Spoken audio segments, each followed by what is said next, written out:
자, 이번에도 아직도 이제 코로나가 이제 계속되고 있는데 지금 백신이 한국이 26일 날부터 접종이 시작이 돼요. 근데 이제 한국 같은 경우에는 코백스 퍼실리티에서 화이자가 들어와서 그게 먼저 맞췄나 싶었는데 아스트라제네카가 먼저 접종이 될 것 같아요. 그래서 이제 얼마 전에 며칠 전에 어저께였나요? 이제 백신 접종을 앞두고 있는데 그 이제 전에 화이자 백신 수송 모의 훈련을 먼저 했는데 이번에는 이제 아스트라제네카 백신 수송 모의 훈련을 했어요, 군에서. 이제 그것은 이제 외국에서 들여오는 게 아니라 안동에 있는 이제 SK 바이오 맞나요? 거기서 생산된 것을 이천으로 가지고 와서 이천 물류센터에서 전국으로 보내는 이제 훈련을 했는데 이제 각 전국의 25곳 보건소를 이제 지역 접종 센터로 지정을 했더라고요. 거기로 보내져서 거기서 이제 맞는 것으로 되어 있고요.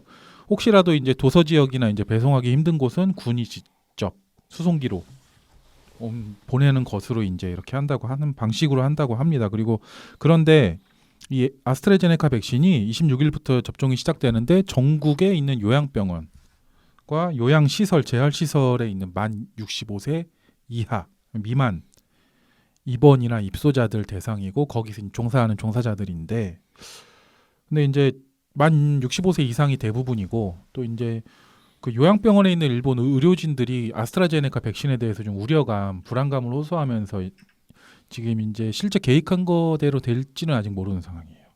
아니 뭐 이번에 물량 자체는 6만 몇천 명분밖에 안 되잖아. 그렇지? 근데 나는 네. 이제 궁금한 게 물론 다 계산을 해서 발표를 하겠지만 1차, 2차 접종으로 이제 나눠서 하는 것들은 네. 예를 들어서 그 텀이 한 달이야. 네. 그럼 1차에 100명한테 마셨어. 음. 예를 들어서 그러면은 계속 이제 하루 지나가다 보면 어쨌건 간에 30일이 되면 2차 접종을 맞아야 되잖아. 그렇다는 얘기는 하루에 100명을 맞았으면 30일 뒤에는 반밖에 계산적으로는 못 맞추지. 그치 두 배가 와야지 200명분이 와야지 하나는 기존의 100명분을 채우는 거고 신규로 100명을 또 계속 맞출 수가 있는 거란 말이야. 그렇잖아. 맞아요. 그다음에 그게 계속 반복이 되다 보면 예를 들어서 6개월의 그 항체 존속 기간이 6개월이라고 하면 6개월 뒤에는 다시 시작을 해야 되는데 처음에 시작했었던 것들 자체도 6개월 동안에 전체를 다 맞출 수가 없을 물량일 거란 말이지. 네. 그러면 처음에 들어가는 그 양 자체를 확 늘려서 들어가 버리게 되면 뒤에 한 달 뒤에 쫓아와야 할 수량은 그거의 두 배가 기본적으로 와줘야 되는 거고 이게 약간 복리 같네. 그런 느낌이야. 그렇게 되면 뒤에서 쫓아오는 아니면 앞으로 맞춰야 될 것들을 계산을 대충 해보면 이게 정말 다 쫓아가서 다 맞출 수가 있을까? 그러니까 물량이 따라올 수 있을까? 지금 독감 접종하는 것처럼 음. 일반 병원이나 이런 데까지 확장을 하면 가능하겠죠. 그러니까 지금처럼. 내 말은 음. 맞출 수 있는 시스템이 없다라는 것보다도 맞춰야 할 그러니까 그 수량 자체가 따라올 수 있냐라는 거지. 약은 뭐 찍기 시작하면은 반만 쓰면 되잖아요. 어? 처음에 반만 쓰면 되잖아. 아니 뭐 그래서 그 접종 간단하게 반단. 양을 뭐 음. 반으로 줄여서 뭐 한 해 만에 그런 것도 지금 하고는 있다고는 하는데 그래서 이제 나온 게 주사기 얘기잖아. 네, 그 자녀 물 없이 그러니까 5번 할 거를 그걸 쓰면 한 6번 할 수 있다 한 병에 뭐 이런 그래서 식으로. 국내 풍림인가라는 네, 회사가 네, 했다고 네. 하는데 거기 그러니까 지금 질병청은 벌써 구매를 입도선매라고 해야 되나? 일단 4천만 명 분에 대한 걸 구매를 해놨기 때문에 거기 걸 지금 구매할 수가 없다라고 했는데 뉴스에서 막 두드려 패더라고. 화이자 걸 갖다가 다 실험을 했고 했더니 화이자에서 걔네 거를 갖다 쓰기로 했다는 거야. 근데 국내는 계약을 안 했다. 왜 안 했냐 했더니 일반 주사기보다 가격이 4배가 높아서 라고 해서 근데 업체 쪽에서는 인터뷰 기사를 보니까 언제든 국내에서 필요하면 자기네들은 줄 수 있다. 뭐 그런 얘기를 하던데 모르겠어. 좀 웃기기도 하고. 일본에서도 그 회사 거 사간다고 하더라고요. 아 그런 거야. 걔네 안 그래도 며칠 전만 해도 주사기 없어서 백신 버리게 생겼다고 그랬었잖아요. 근데 말이야 그 청와대 그래서 이제 사람들이 야 그러면은 1호는 대통령 아니겠냐 네. 아스트라제네카 했더니 청와대에서는 어저께 보니까 거기에 대해서 아직 우리는 검토한 적 없다라고 했는데 어저께 페북에 서의사가 올린 기사를 봤더니 백신 들으면 내가 제일 처음 맞겠다라고 호언장담을 했었어 문 대통령이. 그러니까 이제 전제 조건이 불안감이 계속 확산이 되면 솔선수범하겠다는 건데 아, 그랬던 거야? 청와대 아직 관계자, 확산이 안된 거야? 청와대 관계자는 그렇게 얘기해요. 아, 요양병원이나 그 의료진 가운데에서 이제 대부분은 이미 신청을 했고 일부가 이제 불안하다고 하는 것이기 때문에 그런 상황은 아니다라고 이야기를 했거든요. 야 근데 이제 화이자는 사용허가 신청을 한 것 같은데 앞으로 뭐 3월 언제 이제 승인이 이제 날 거다라고 얘기를 하는데 문제는 그 모더나는 신청조차도 아직 안 했거든. 근데 연말에 모더나 CEO랑 막 화상 통화하고 막 그 난리 생쇼 한번 했잖아, 쇼 한번 했잖아. 근데 걔네는 아직 신청조차도 안 했어. 그때 사용허가. 이후로 소식이 없죠. 없지. 가격이 안 맞나 보지 뭐. 어? 가격이 안 맞나 보지. 그런가? 자 어쨌든 이게 요양병원 그 SBS 이제 그 의료 기자 있어요. 뭐 조동찬 기자인가 있는데 그거 이제 한 거 보면 간호사 얘기한 게 나오는데 이 사람들 그 일부의 의견인데 불만이 처음에는 이제 화이자 얘기 나왔을 때는 자기들이 아니라 요양병원 이게 아니라 일선 병원이었다는데 근데 아스트라제네카가 들어오니까 자기들이 1순위로 바뀌었다. 자기 마치 실험 당하는 것 같아서 자기들 불안해서 못 받겠다 이런 이야기를 하는 것도 있었거든요. 그래서 실제로 불만이 있는 모양이에요. 그러니까 이제 그럴 수 있지. 의료진 그러니까 그 요양병원이나 이런 이제 운영진들은 어떻게든 이제 그 사람들을 설득을 하려고는 하는데 쉽지는 않은 것 같더라고요. 아니 그리고 또 어저께인가 핀란드에서 또 새로운 녀석이 나타났대. 변종이. 그러니까 이거는 변이라고 하기도 그런데 지금 나와 있는 PCR 그 분자 진단 방식으로 검출이 안 되는 전혀 새로운 이게 또 나타났다. 일본에서도 나왔다고 하더라고요. 영국이랑 남아공과는 전혀 다른 패턴이. 아, 일본에서도? 네. 이게 계속 바뀌어가는 것 같긴 한데 영국 거하고 뭐 또 저기 어디야 미국 캘리포니아 사는 또 다른 모양이지. 걔네들을 합성한 것 같은 것들도 발견됐다라고 하니. 좀 거기다가 요즘 서울 같은 경우에는 지금 반려견들 개들이랑 고양이들도 지금 양성이 나왔거든요. 근데 이제 사람한테는 아직까지는 안 옮기는데 지금 변이가 계속 나오다 보니까. 근데 그것도 걔는 웃긴 누구한테 게 뭘 맞어? 처음에 무슨 우한의 무슨 동물 뭐 어쩌죠 박쥐. 시장에서 음, 그 동물은 사람을 옮긴 거잖아. 그러니까 원래는 안 옮겨. 원래는. 근데 어, 박쥐는 기본적으로. 잘 근데 옮기네요. 이게 변종이 생기는 거야. 원래 기본적으로 바이러스를 뭐 박쥐나 이런 동물들이 엄청 많이 가지고 있어.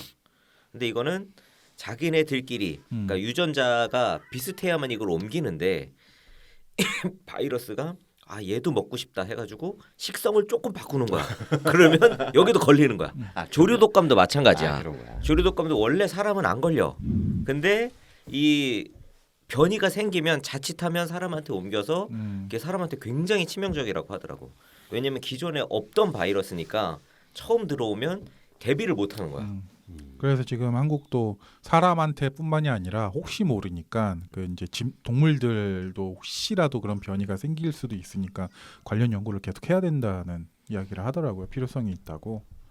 왜냐하면 거기 걸려버리면은 자가격리가 안 되면 사실상 다 안락사 시켜야 되잖아요. 근데 한국에 어쨌든 지금은 반려 인구가 너무 많이 늘어나서. 자 그리고 이제 아스트라제네카 백신은 한국뿐만 아니라 다른 나라에서 지금 약간 좀 기피하는 현상이 나오고 있어요. 분위기야. 그러니까 왜 그러지? 그래? 그러니까 화이자나 모더나에 비해서 이제 효과가 좀 떨어진다. 그러니까 화이자나 모더나는 90%대잖아요. 어쨌든 지금까지. 근데 아스트라제네카는 70%대니까 사람들이 얘기하는 게 그러면은 좀 더 기다렸다가 아스트라제네카 말고 다른 거 맞겠다라는 건데 대표적으로 프랑스가 지금 그래요. 지금 6일부터 시작했거든요. 65세 미만 대상으로 아스트라제네카. 근데 거기서도 의료진들도 오히려 안 맞으려고 빼는 이런. 그러니까 이게 지금 화이자하고 미국에도 협박한 거 아니야? 화이자하고 모더나에서는 우리는 영국발 그다음에 브라질발 변이에도 다 된다. 된다 효과가 있다라고 자신감 있게 얘기를 했었던 게 불과 얼마 전인데 어저께 나온 걸 보면 실제로 이제 또 그걸 실험을 해봤더니 40%밖에 안 되는 거야. 근데 40%면 많이 되는 거야. 그런 거야. 40%면. 그러니까 지금 코로나19 백신 자체가 워낙에 효과가 높게 나왔었죠. 그치, 다른 그치. 백신에 그래서 지금 비하면. 막 90% 이렇게 나오니까 40%가 엄청 낮아 보이는데 사실 40이면 나쁘지 않은 거라고. 지금 독감 백신이 그 정도 되나요? 그럼? 독감 백신은 좀 더 높나요? 뭐 왔다 갔다 하지 않나? 고원절이라고 알고 있는. 확실히 90%라는 숫자가 너무 이제 확 와닿다 보니까 40% 하면 사람들이 그거밖에 안 되냐고 하겠죠. 자, 근데 그리고 아스트라제네카를 다 AZ라고 부르는 건 이제 무슨 거의 유행처럼 된 거예요? 제가 그냥 줄였어요. 귀찮아서. 그 주식 시장의 티커 같은 좀 그런 느낌이야. 아리조나 뭐 이런. 그 네덜란드 축구 리그 보면 AJ 팀 있어. 알크마르라고.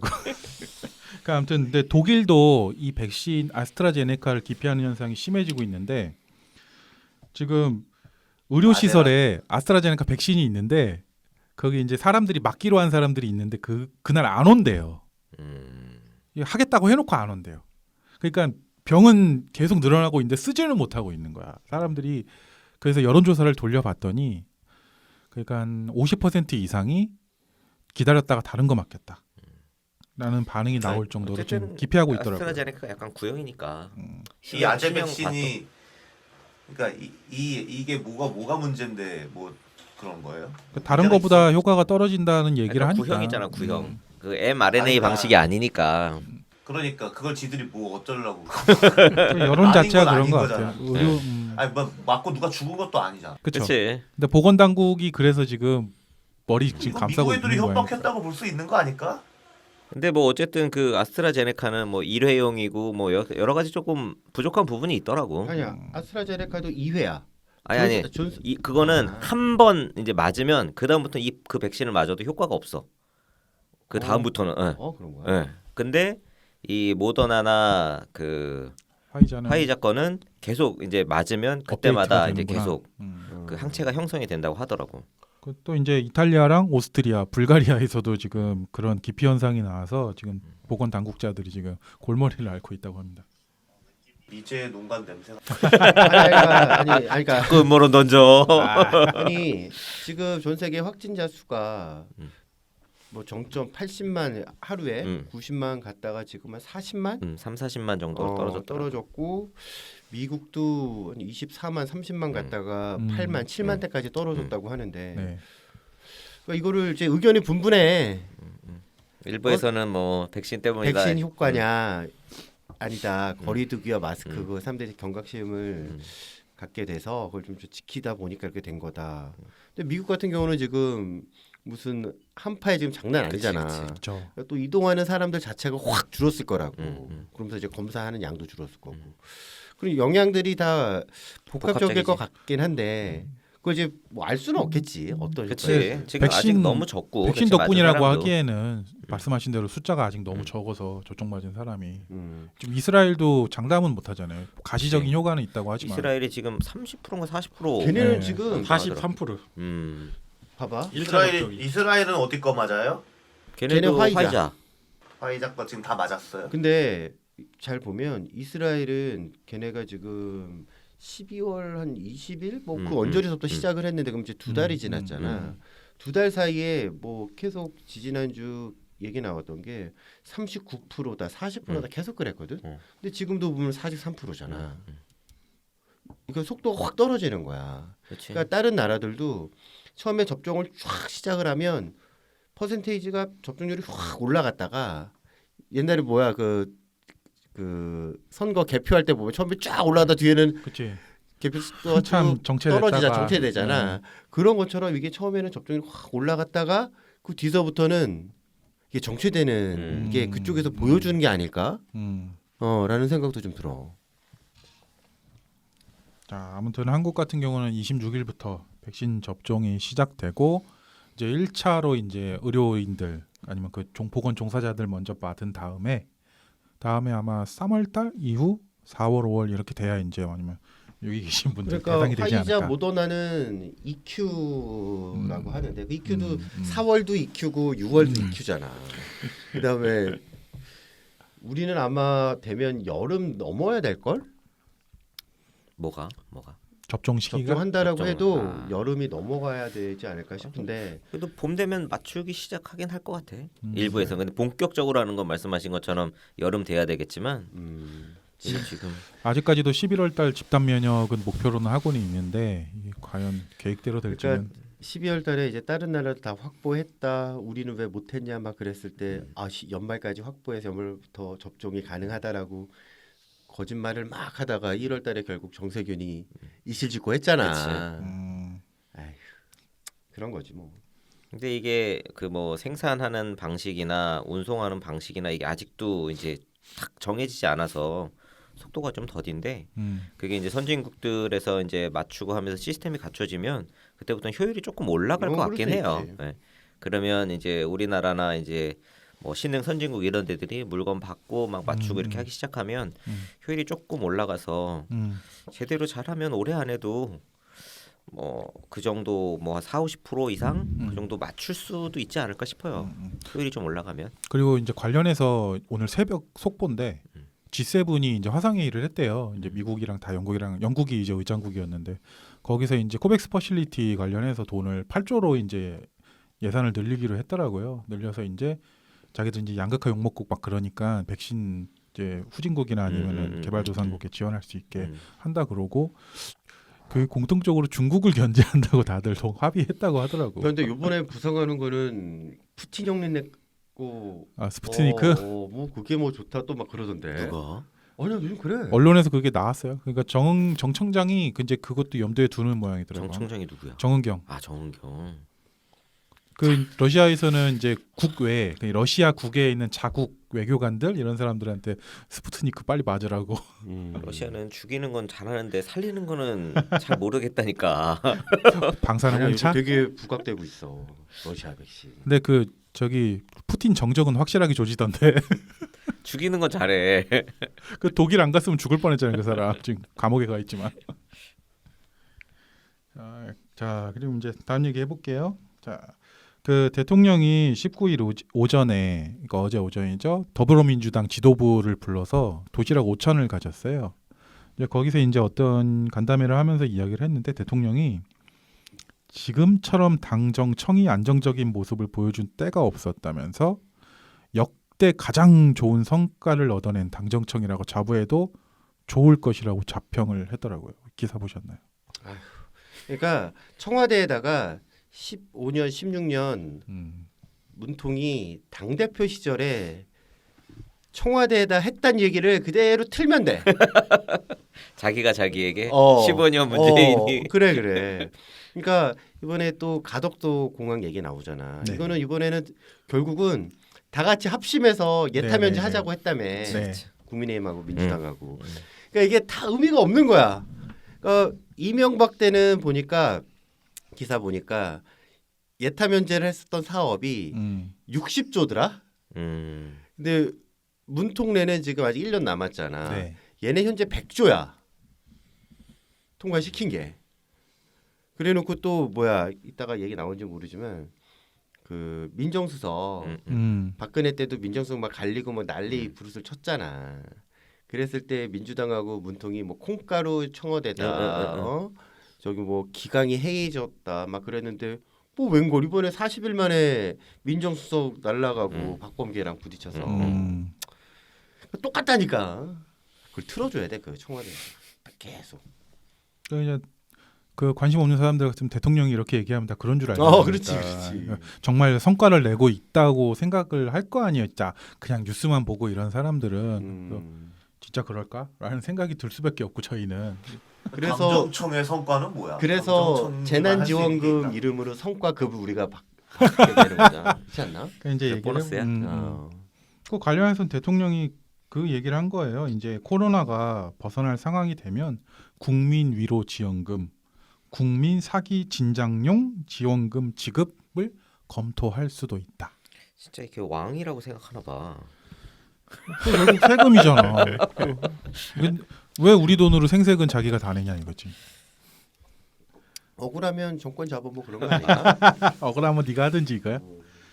그래 정말 이제 성과가 있나 보면은 저는 그것도 궁금해서 이제 또 보잖아. 이제 김광수 경제연구소에서 발간한 경제시평에 보면 작년에 그러니까 2020년이 이제 실질 GDP 성장률이 우리가 마이너스 1%를 기록했더라고요. 그러니까 이걸 보면 이것만 봐도 이 사람들이 자기들이 대단한 역대급 성과를 냈다고 할 수 있는지라는 게 이제 과연 그럴 수 있는지라는 생각이 들더라고요. 또. 그러니까 뭐 상관이 없다니까 그런 거. 아예? 그냥 상관이 경제는 없어. 자기들이 안 하잖아. 그거는 저 기재부에서 잘못하고 있는 거고 걔네 자기네들은 때문이야? 잘하고 있는데 그러니까 성과가 낮다라고 하면 그냥 성과 난 걸로 끝이야. 진짜 났는지 안 났는지가 중요한 게 아니야. 그거는 빚이 얼마나 늘든 그럼 아무 상관 없어. 낮다라고 그냥 그런가 보다 하면 되는 거야 우리는. 내가 지금 이걸 해야 될까 하는데 할 말이 없어졌어. 그래. 굳이 아무 할 의미 필요가 없어. 없어졌어 지금. 뭐 대통령이 다 모아가지고 회식하면서 야 우리 졸라 잘못하고 있어라고 할 수는 없잖아. 아이고 그럴 수도 있지. 사기 진작 시켜주려고 그러는 건데. 말이라도 이렇게 해야지. 에이. 근데 이거 왜 당정청의 성과라고 해? 그거를. 자기네가 뭐 어쨌든 잘 해가지고 경제도 좋고 다 좋다고 얘기하는 거지. 아까 당정청의 성과라는 말이 약간 어색해서 그래요. 근데 그런 이것도 말을 한 적이 보면 있나? 왜 당정청이야? 당, 여당, 정부, 그치. 청와대. 그러니까 그러니까 나도 이런 청당정 당정청이라는 가야 되는 거 아니야? 에이 이거 다 그냥 뭐 말이 쫙쫙 붙는 걸로 가겠죠. 청당정. 청정. 가나다 순이겠지. 청정당? 청정당? 당이 저 사실은 이제 국회랑 연결이 돼 있으니까. 그러니까 청당. 아니야. 가나다 순이야. 가나다 순. 가나다 순이야? 디귿 지읒 치읓이야. 당정청. 입에 착 붙고. 청당정. 당정? 그건 무슨 약 같다. 청당정. 그러니까 무슨 정이야? 환도 있어. 청정당. 청정당은 진짜 당 같고. 청정해 보인다 그거는. 이 아저씨들이 진짜. 당정청에 살짝 멘붕이네 이거. 이거 굳이 얘기할 필요가 없어진다. 하지 말자. 그래, 하지 말자. 넘어와요. 민정수석 사표 여기 있네. 네, 그것도 이거 이제 얘기할까? 말 나온 김에 하면 지금 신현수 민정수석인데 이 사람이 임명된 지 얼마 안 됐잖아요. 2달? 좀 안 됐나? 40일이라고 하던데. 2달 안 됐을 거예요. 근데 갑자기 돌연 사표를 낸다고 하니까 일단 대통령이 반려는 했는데 다시 한번 사의를 표명했어요. 그래서 지금 이렇게 시끌시끌해지니까 이제 그동안 이제 뭐 대통령 그쪽 이제 비서실에 있는 사람들이나 관련 고위 관료들이 설득을 하려고 했는데 이 사람이 뜻을 굽힐 생각이 없었나 봐요. 그래서 휴가를 내고 한 좀 먼저 깊게 생각해 본 다음에 와서 다시 한번 이야기를 해달라고 했는데 왜 지금 뭐 22일 지금 날 막 기자들이랑 인터뷰 했던데. 누가 신현수가? 관련 이야기들 나오고 있는데 돌아갈 생각은 없다고 이제 자기 주변 지인들한테도 얘기했다고 하더라고요. 그래서 이렇게 그게 왜 그런 일이 벌어졌냐 했더니 박범계 법무부 장관과 이제 좀 틀어졌다. 그리고 보통 이제 민정수석한테 이제 어떤 인사권 이렇게 올리면은 민정수석을 거친다고 하는데 안 거치고 갔다 이거예요. 대통령한테 직보했다 이거. 그러니까 패싱 논란이 지금 벌어졌어요. 그래서 이제 박 장관 같은 경우에는 언론 기자들이 물어보니까 좀 소통이 부족했던 건 맞다. 그래서 좀 얘기를 해보고 이제 더 소통을 하겠다라는 식으로 얘기를 하면서도 그 검찰 간부 쪽 이제 인사는 이제 대통령이 이제 인사권자고 자기는 장관은 재청권자다. 이렇게 해서 그걸 했을 뿐이지 패싱을 하려고 한 건 아니다라고 했는데 지금 다른 이야기가 또 언론에 나오고 있어요. 어떤 거였죠?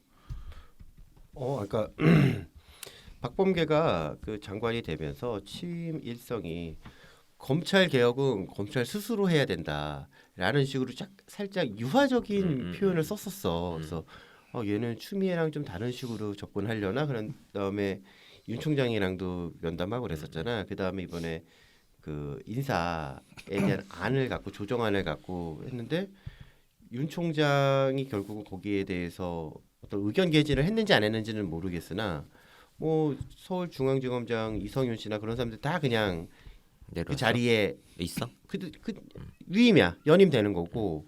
그다음에 좀 문제 많았던 무슨 검찰국장인가 걔를 남부지검의 그 검사장으로 보냈단 말이야. 그러니까 그대로 앉혀놓거나 어찌 보면 다시 더 영전을 시키는 이제 그런 걸로 했다라고 하는 비판을 많이 받았어. 그래서 결국은 이래놓고 다시 또 엿먹이는 거구나라고 나는 이제 봤는데 그러면서 이번에 이제 신현수라는 사람이 민정수석이 있는지도 난 몰랐는데 뭐 그런 민정수석이 있는 거지. 근데 이번에 이제 그 인사안을 뭘 또 중간간부급인가 인사안을 갖고 갔는데 하면 원래 기본적으로는 장관이 그 민정 그 수석 비서관보다는 급이 높거든.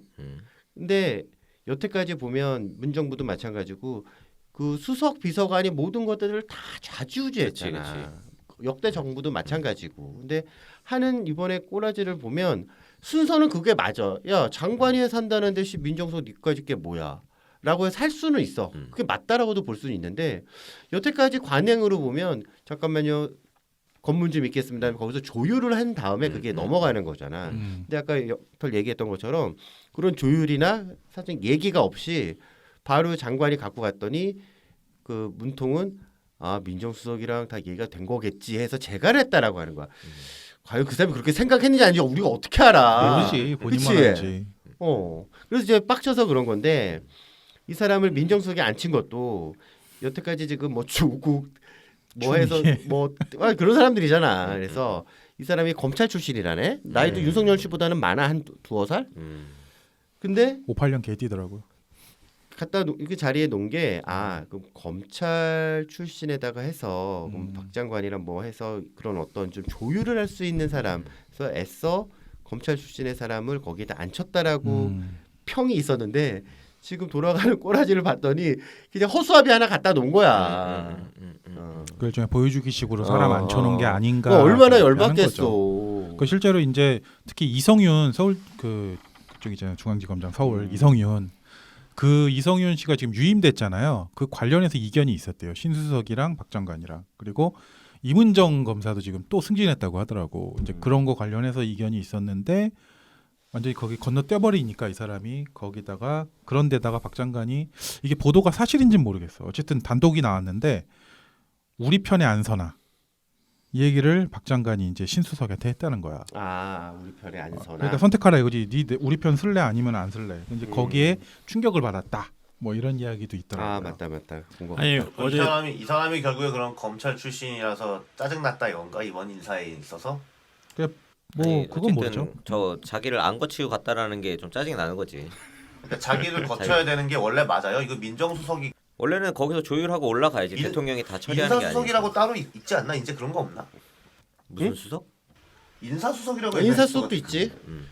이 인사수석은 근데 그거는 인사수랑 상관없지. 저거의 인사 상관없어요? 민정은 이 사법 관련해서 다 총괄을 하는 거고 민정이. 그동안 이제 관행적으로 해왔던 거라 이제 그 사람도 의뢰 이제 그렇게 할 거라고 생각을 했는데 아니었던 거죠. 야, 내가 봤을 때는 그 박범계 그 사람 지금 추미애보다 더 높게 지금 하늘을 날고 있다라는 기분을 느끼고 있을 것 같아. 아니 어제 단독 기사가 하나 나왔는데 경향신문에서 그 신현수 네. 그분이 그 청와대 입성하기 6개월 전에 20억대 주택을 증여했다는 기사가 떴더라고요. 우연찮게. 이게 약간 좀 잘라내는 느낌이. 그래? 네. 실제로 청와대에서는 이제 돌아올 거라고 기다리는 사람도 있고 아니면 아니 이거는 좀 더 뭐 건너지 말아야 강을 건너라는 식으로 잘라내는 것 같은데. 그러니까 대통령에게 누가 되기 전에 빨리 입장 정리를 해야 된다 이런 얘기도 있고요. 아니 이거 원래 인사검증 할 때 보면 나와야 될 이야기가 갑자기 요즘 이런 이야기 튀어 나오니까 이게 나오는 게 그냥 저기 괜히 솔선수범해서 강남 집한 저기 누구니 김상곤 씨 다시 불러. 얼마나 불쌍. 유일하게 거기 팔지 않았나? 그렇지. 그렇지. 강경화 전 외교부 장관처럼 아무것도 안 팔고 딱 있다가 딱 물러나야지 조용히. 강경화 물러났어? 네. 그럼. 그래. 그 지금 그 안보 그 하던 사람이 했잖아요. 정 뭐였더라?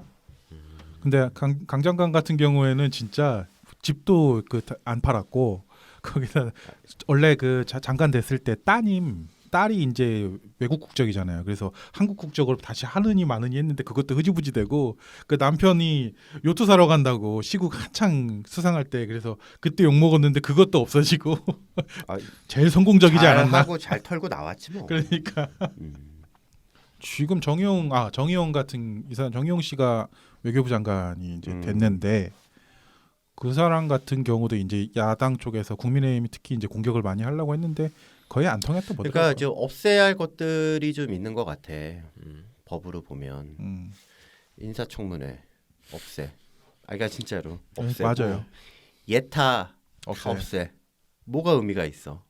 그러니까 지금 말씀하신 대로 지금 황희 장관도 한창 시끄러웠는데 장관 됐잖아. 그 그리고 사람은 장관이 아니고 대감이지. 정승이라고 야, 해야 씨, 되나? 정승인데 씨 대감이지. 장관보다 높은 대감이지.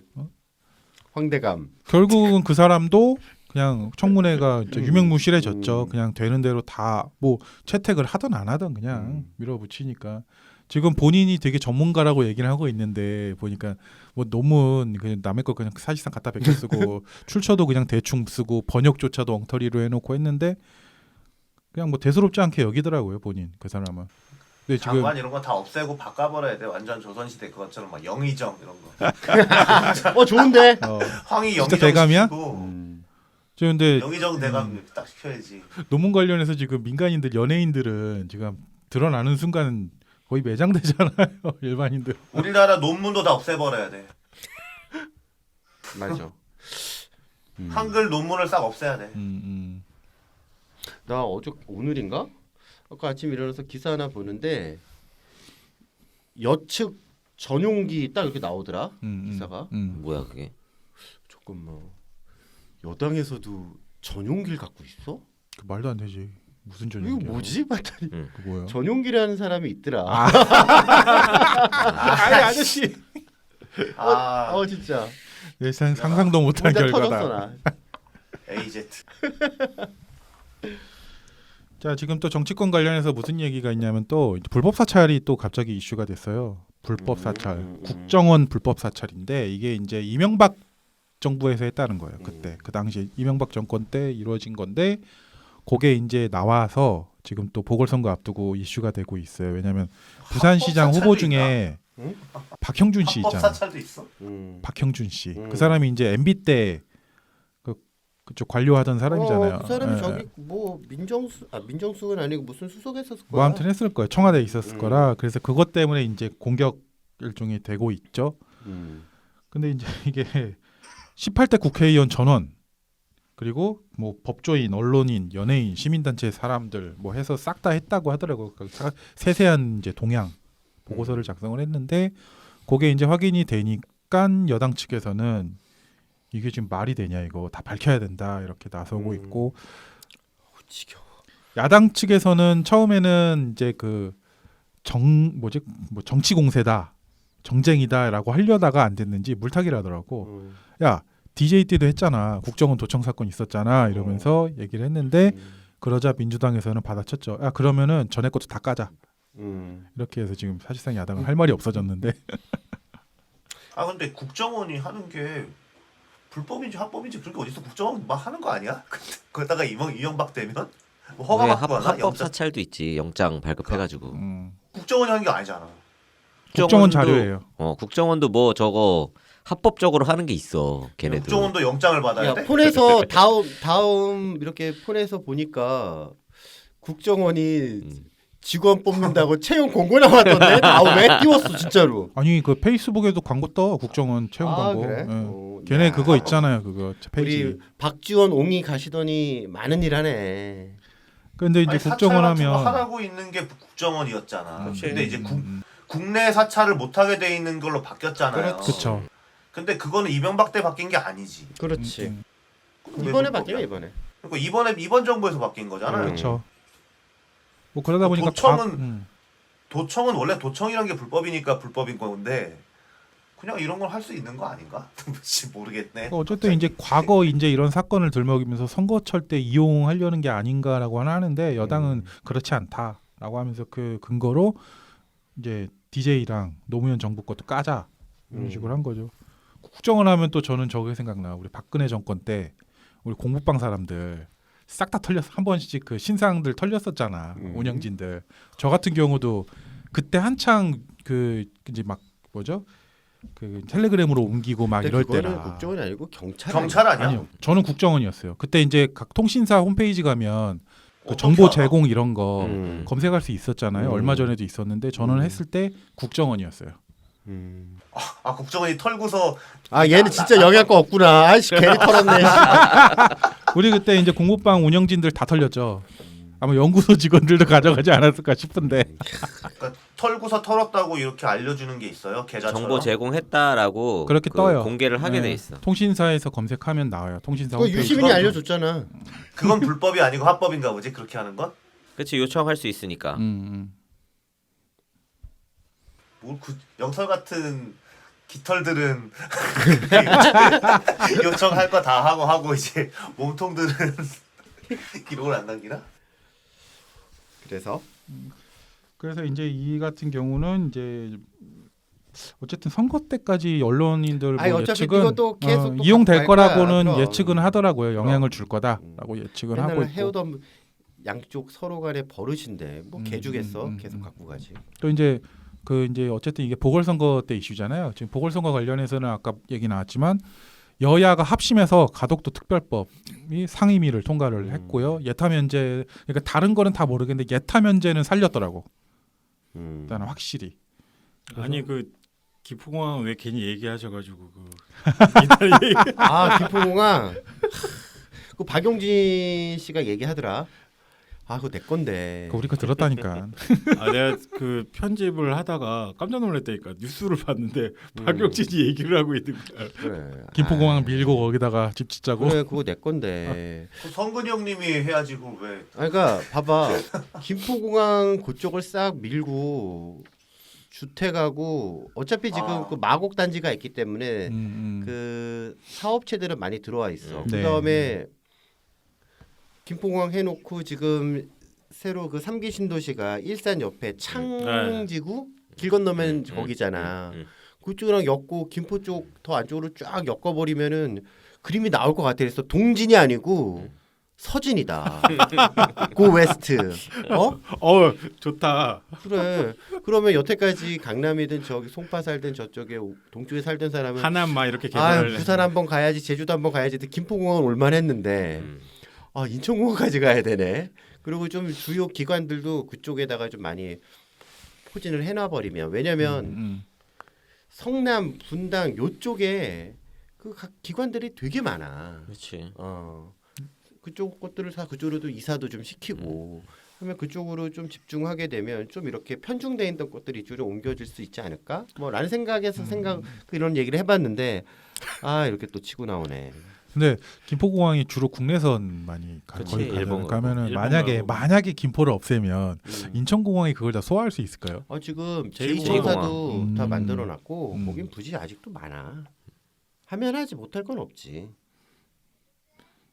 그런데 어쨌든 가덕도 전 지금도 이해가 안 가는데 지금 TV 광고도 되게 많이 때리고 있어요. 아 그래. 예, 가덕도 광고 한지 한 1년 된 것 같은데. 근데 요즘은 좀 더 적극적인 광고 이런 걸로 느껴지는 게 이거는 무조건 해야 된다라는 느낌을 주고 근데 있더라고. 부산 사람들은 왜 이렇게 가덕도에 열광을 하는 거야? 꿀빨 나갔나 거기다가.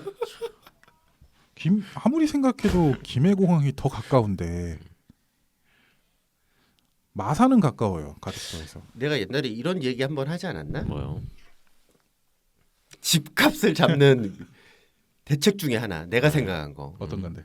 뭐냐면 얘기했을 건데 그 유주택자 무주택자가 이제 나눠져 있잖아. 네. 그러면 무주택자들은 근로소득이 됐건 사업소득이 됐건 그거를 반액으로 다 줄여주는 거야. 세금 낼 때? 그러니까 매월 사업소득 법인 같은 경우는 뭐 그러니까 개인 사업자 같은 경우는 뭐 5월, 9월 내는 거 있잖아. 네. 사업소득 내는 세를 반으로 줄여줘. 전에 얘기한 것 같다. 그렇지 얘기했지. 네. 모자르잖아. 그걸 갖고 그러니까 이거는 돈이 많고 안 많고랑 상관이 없어. 내는 거에서 무조건 반을 깎아주는 거지. 부족분을 갖고 이쪽 유주택자들에서 그거를 어떤 명목이든 지금 종부세가 됐건 뭐가 됐건 간에 재산세가 됐건 해서 메꾸는 거야. 그래서 그냥 대충 보면 우리가 지금 저기 뭐니 소득세가 잠깐만 소득세, 법인세, 부가가치세 세 개가 뭐지? 잠깐만 부가세, 소득세지 맞지? 소득세가 한 70조 정도 된다고 하잖아. 왔다 갔다 한다고 하잖아. 그럼 반이야. 그럼 반을 35조에서 어떤 수단으로든 충족을 시켜야 돼. 물론 이제 소득세는 법인 소득세는 빠져야지. 개인 사업자의 경우야. 일반 셀러리맨이나. 지금 더 작긴 하겠지만 그걸 이쪽에서 끌어온다라고 하면 이쪽은 부담이 가중이 되는 거고 이쪽은 굳이 내가 저 비싼 집을 그러니까 물론 이제 여기서도 무조건 집 있는 사람이 아니고 지금 얘기하는 종부세 기준인 9억 이상이야. 공시가. 그러면 이제 그 사람들한테 맞춰져 버리면은 부담이 훨씬 크게 하겠죠. 밑에는 상관없어. 그냥 종종과 동일해. 근데 이쪽은 왜냐면 특별한 이제 집을 굳이 사서 그 유인 효과가 없는 거야. 대신 부자든 안 부자든 소득이 많건 적건 간에 일단은 자기한테 바로바로 꽂힐 수 있는 소득이 늘어나는 거잖아. 세금을 줄여줘 버리는 거니까. 이게 참 좋겠다 싶었더니 그렇게 하면 전쟁 난다. 아니, 근데 이제 그렇게 되면 사실 어떻게 되냐면 진짜 양극화가 더 심해지는 거야. 사실 집이 없는 사람들은 이제 진짜 집을 가질 수가 없게 되는 거지. 그리고 집을 가진 사람들은 사실상 이제 세금으로는 집값이 안 잡혀. 왜냐하면 그거를 계속 어떻게든 전이를 시키거든. 어떤 방식으로든 자기가 이렇게 받게 되는 부담을 그 이제 다른 사람한테 이게 전이를 시킨단 말이야. 자산이나 뭐 이런 거 가지고 있는 사람들은 그렇게 되면 그러면 이제 뭐 전세 가격이 됐건 뭐가 그치 됐건 간에 다 다 이제 그게 빠져나가게 돼 있어. 그래서 최대한 희석을 시킨단 말이야. 그러면 결국에는 집이 없는 사람들이 집을 갖기가 더 힘들어져. 그렇게 되면 사실상 가격은 오히려 더 조정이 안 될 가능성이 높고 그리고 사회적으로도 갈등이 더 심해지겠지. 아니 지금처럼 갈등하는데 좀 더 해보면 어때? 좀 더 하면 되지. 부동산은 무조건 거래가 늘어나는 쪽으로 그리고 집을 쉽게 살 수 있는 쪽으로 가야 가격이 잡히는 것 같아. 알겠습니다. 자, 그럼 쉬었다 하겠습니다.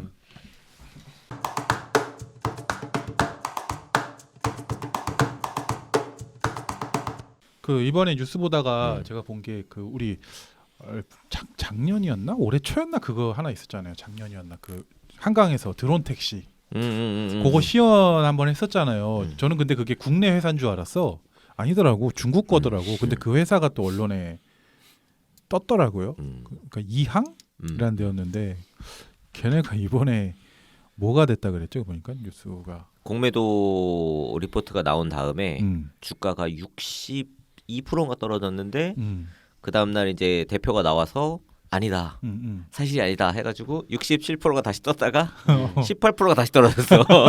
아 그런 거야? 그 옛날에 그 제가 기억하기로 그렇게 떨어질 수가 있어? 어디 중국에 그러니까 중국 회사가 미국 시장에 이제 상장을 했어. 그러니까 이런 나스닥이나 이런 데 상장되어 있는 회사들이 많은데 중국 애들이 워낙 이제 사기를 많이 치다 보니까 미국에서 아예 이제 이 공매도를 전문으로 하는 그 업체들이 있어. 네. 그래서 이런 업체들이 뭐 사진도 찍고 가가지고 비디오도 찍고 뭐 해가지고 공매도 되겠다 싶은 애들은 타이밍을 딱 보고 있다가 공매도를 친 다음에 그 리포트를 바로 빵 터뜨리는 거야. 그리고 주가 떨어지면 공매도 바로 이제 실현해가지고 이익 챙기고 이것만 이제 전문으로 하는 애들이 있어. 그 예전에 커피 그 전문점도 있었잖아요. 루이싱 중국에. 커피. 그러니까 그게 딱 생각이 나더라고요. 그래서 근데 또 이제 서울시 같은 경우는 이거 한 대에 3억인가 얼마인 거 주고 샀는데 이제 적잖이 당황은 하고 있는 모양이에요. 왜 걔네가 이제 뭐가 문제인 건데? 그러니까 이 이항이란 데가 뭐가 문제냐면 지금 일단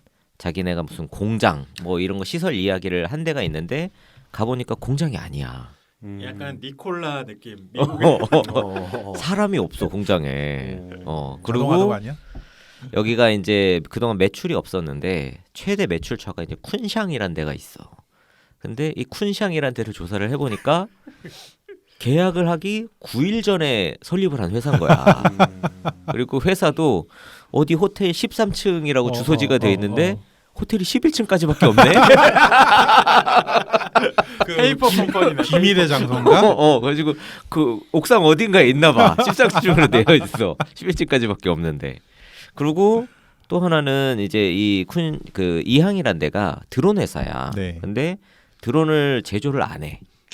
회사인데? 그러니까 여기는 사실 스위스에 있는 그 드론 제조 회사에 외주를 줘서 제작은 거기서 하고 이제 말로는 자기네들은 소프트웨어를 만드는 회사다. 애플 같은 그런 느낌이야. 애플보다도 더 사실 애플은 이 설계는 하거든. 그치. 아키텍처 설계를 한단 말이야. 그래서 자 요렇게 만들어 와. 근데 얘네는 야 이거 좋다. 여기다 우리가 소프트웨어 심어서 팔을게. 이거 그거야? 이거야. 마케팅 아예- 회사예요?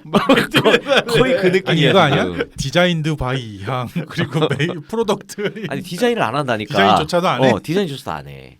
그래서- 마케팅 회사네. 그래서 지금 그 스위스 회사의 아예 이항에서 만드는 똑같은 그 드론이 거기 있어.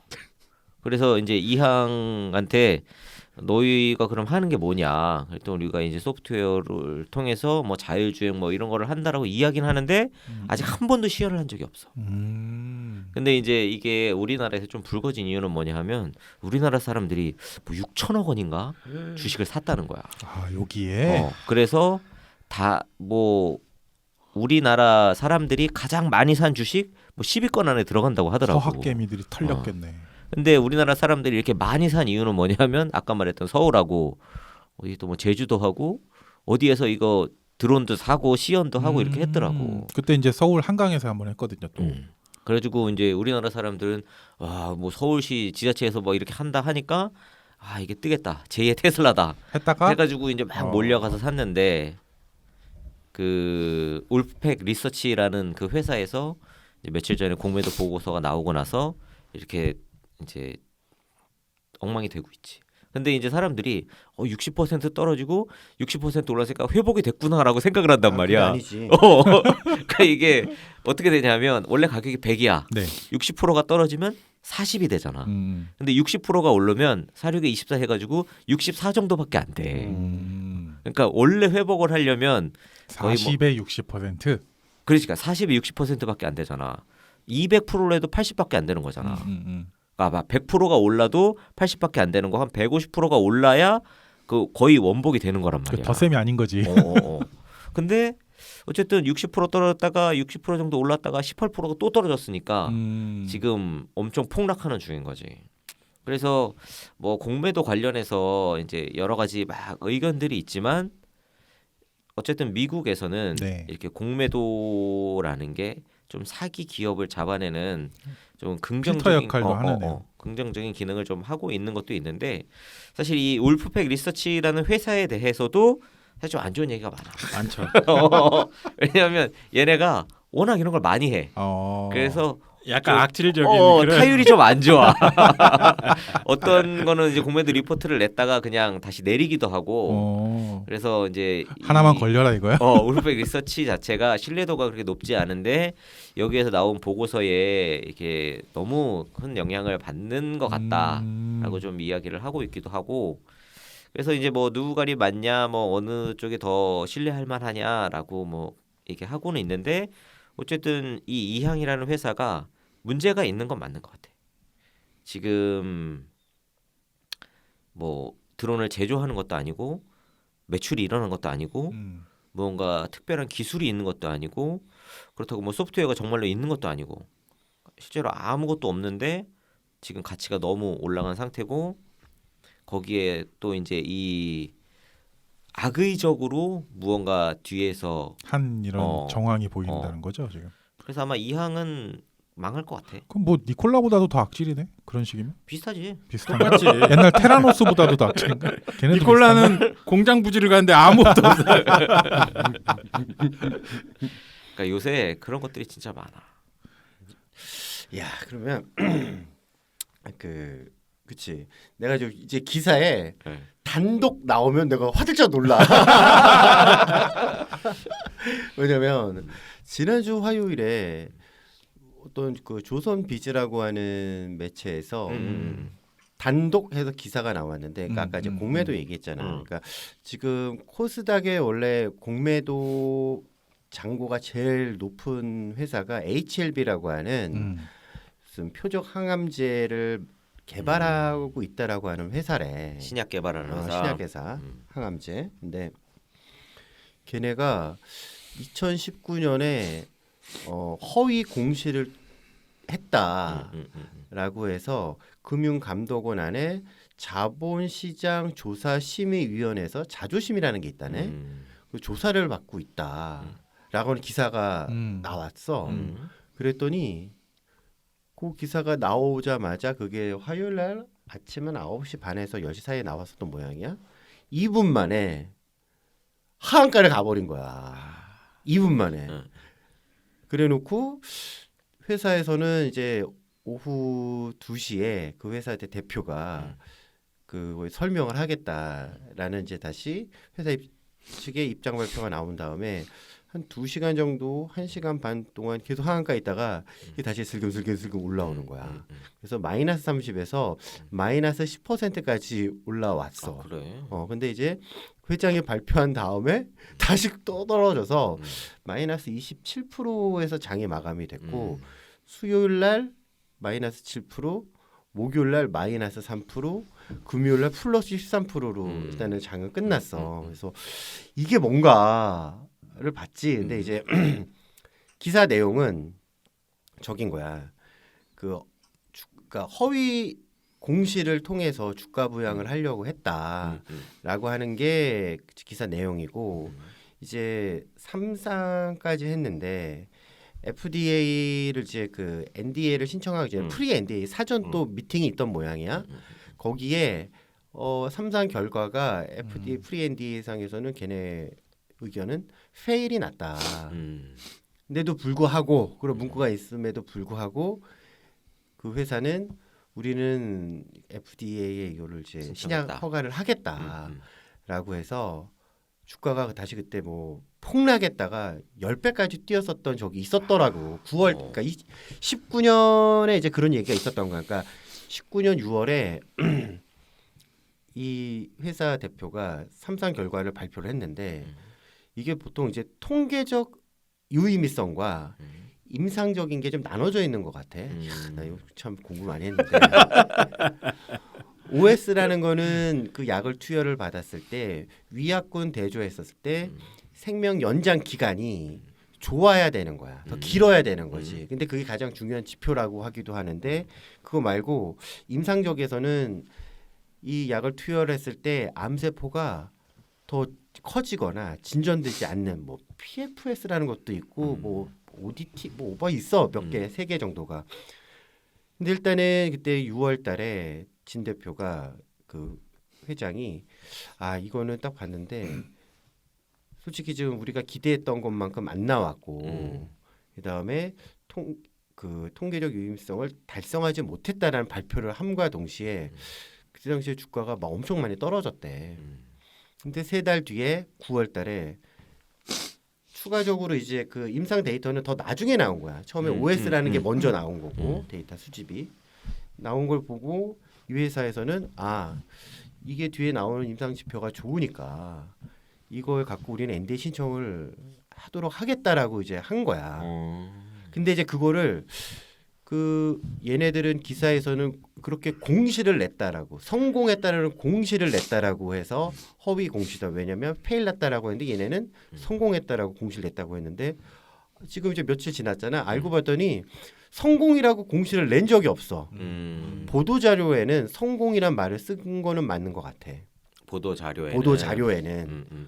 근데 그러면서 이제 뭐 거래 정지가 된다, 뭐 상폐가 된다라고 하면서 쭉 떨어진 거야. 근데 보니까 허위 공시는 거래 정지에 해당 사항이 되는 것도 아닌 거고 아무것도 해당이 안 돼. 근데 일단 분위기는 왜냐면 신라젠하고 바이오주가 헬릭 워낙 스미스 거기에 대한 이제 사람들의 그 그치. 상처나 기억이 있으니까 엄청나게 민감하게 반응을 한 거. 그래서 3일 동안 관련된 회사들이 몇 개가 있는데 2조가 날라갔다는 거야. 엄청난 거거든. 그치. 그러니까 그날 화요일 날 거래가 3천만 주가 거래가 됐더라고. 그러니까 문제는 이제 밑에서 거래가 이게 다 던지고 새롭게 들어오고 막 이제 그 공방이 있었던 거야. 근데 그걸 이제 얘네가 그 자존심에서 작년 5월서부터 그러니까 이제 19년에 그 사태가 났고 한 거니까 작년 5월서부터 작년 11월까지 조사를 해보고 자기네 심의한 결과 이제 뒤로 다음으로 넘기는 거는 이제 금융감독원 걔네는 산하인데 다음은 이제 금융위 산하에 우리 많이 들어봤잖아. 삼바 때문에 증선이라고 있어. 증권선물위원회 그쪽으로 이제 넘기는데 아직까지 안 넘기고 있더라고요. 4달이 지난 상태에서. 근데 그런 이제 와중에 갑자기 이게 터진 거야. 기사가. 근데 난리가 난 거지. 그래서 근데 증선이에서는 이걸 지금 코로나 때문에 안 열리고 있기도 하거니와 옵티머스하고 라임 때문에 앞에 좀 산정한 것들이 있어. 이번에 뭐 회부가 될지 안 될지는 모른다라고는 하는데 문제는 걔네들이 허위 공시라고 하는 거는 일단 허위 공시가 아니야.